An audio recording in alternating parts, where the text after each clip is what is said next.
Hello everyone, आज मैं आपको कुछ ऐसे आईपीओ के बारे में बताने वाली हूँ जिसमें आपकी आईपीओ लग गई तो आप बोलेंगे वह क्या आईपीओ है। आज मैं जिस आईपीओ के बारे में बताने वाली हूँ वो है एनएसडीएल की आईपीओ। ये कंपनी 1996 में स्टैब्लिश हुई थी और अब ये इंडिया की लार्जेस्ट डिपोजिटरी है जिसके पास 4 करोड़ से ज्यादा इन्वेस्टर अकाउंट है। ये company डीमेटेरियलाइजेशन, e voting, pledging, corporate action जैसी सर्विस प्रोवाइड करती है। फाइनेंस की बात की जाए तो कंपनी ने 31 मार्च 2025 तक 1535 करोड़ की रेवेन्यू जनरेट की है। एनएसडीएल के आईपीओ में 1.5 गुना से ज्यादा सब्सक्राइब हो चुका है। इसकी आईपीओ फ्रेश इशू नहीं है, ये ओएफएस इशू है। ओएफएस मतलब ऑफर फॉर सेल। इसका मतलब होता है प्रोमोटर अपनी शेयर को बेच रहे हैं। मेनली जो स्टॉक एक्सचेंज है, नेशनल स्टॉक एक्सचेंज है, आईडीबीआई बैंक और एसबीआई बैंक जैसे जो प्रोमोटर है वो अपने शेयर्स को ऑफलोड कर रहे हैं। लगभग 5 करोड़ शेयर्स बेचे जाएंगे और इस आईपीओ की जो डेट है वो है 30 जुलाई से 1 अगस्त तक खुला हुआ रहेगा। इसकी प्राइस बैंड की बात करूँ तो 760 रुपए से लेकर 800 रुपए पर शेयर इसकी प्राइस बैंड है और इशू साइज करीब 4011 करोड़ के आसपास का है। कंपनी की पूरा ओएफएस 4011 करोड़ के आसपास है। मिनिमम इन्वेस्टमेंट अमाउंट इसकी 14,400 की होगी। ओवरऑल देखा जाए तो medium to long term period के लिए इसमें इन्वेस्ट किया जा सकता है। ये एक अच्छा स्टॉक है। इस स्टॉक में आप इन्वेस्ट करने का सोच सकते हैं और इन फ्यूचर में आप इस स्टॉक को पोर्टफोलियो में जरूर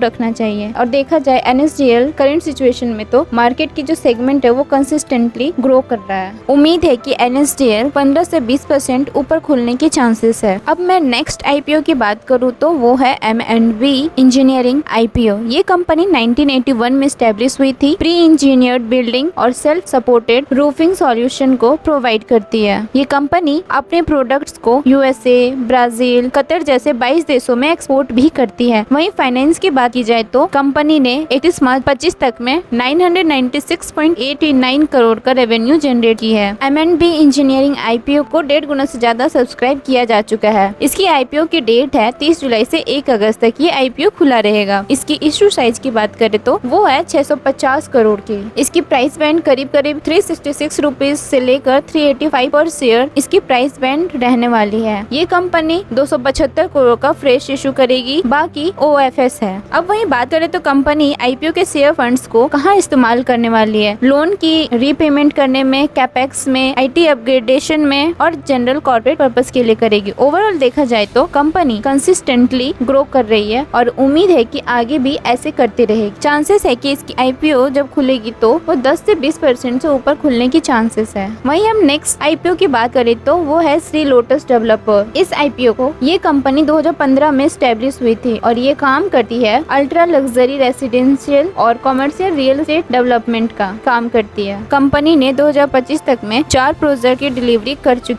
5 प्रोजेक्ट इन प्रोग्रेस है और आने वाले टाइम में 11 अपकमिंग प्रोजेक्ट लाने वाली है। फाइनेंस की बात की जाए तो 31 मार्च 2025 तक में 569.28 करोड़ की रेवेन्यू जनरेट कर चुकी है। इस आईपीओ को सब्सक्राइब करने की टाइम लिमिट 30 जुलाई से 1 अगस्त तक है। आईपीओ का इशू साइज है 792 करोड़ की और आईपीओ का प्राइस बैंड है 140 रुपए से 150 रुपए पर शेयर का। इसका लॉट साइज 100 का है और मिनिमम इन्वेस्टमेंट इसमें 15,000 की होगी। श्री लोटस डेवलपर की बात करें तो इस कंपनी के मुख्य काम है लैंड बैंक जो कही जाती है बिल्डिंग के लिए, वो है रीडेवलपमेंट। ये सोसाइटी को रीडेवलपमेंट करती है, यानी कि इसके पास लैंड बैंक नहीं है। जो एग्जिस्टिंग बिल्डिंग होती है उसे तोड़कर नई बिल्डिंग बनाई जाती है और चांसेस है कि लोटस डेवलपर 25 से 35% ऊपर खुलने के चांसेस है। अगर आप इन तीनों आईपीओ में अपने पैसे को इन्वेस्ट करते हैं तो आप बहुत ही ज्यादा प्रॉफिटेबल रहेंगे। अगेन ये वीडियो सिर्फ और सिर्फ एजुकेशनल पर्पस और जनरल अवेयरनेस के लिए है। इसमें पैसे इन्वेस्ट करने से पहले आप खुद की रिसर्च एक बार जरूर करें और अपने फाइनेंशियल एडवाइजर की एडवाइस जरूर लें। शेयर मार्केट से ऐसी और भी जानकारी पाने के लिए चैनल को लाइक, शेयर और सब्सक्राइब करना ना भूलें। Thank you for watching this video. जय हिंद, जय भारत दोस्तों।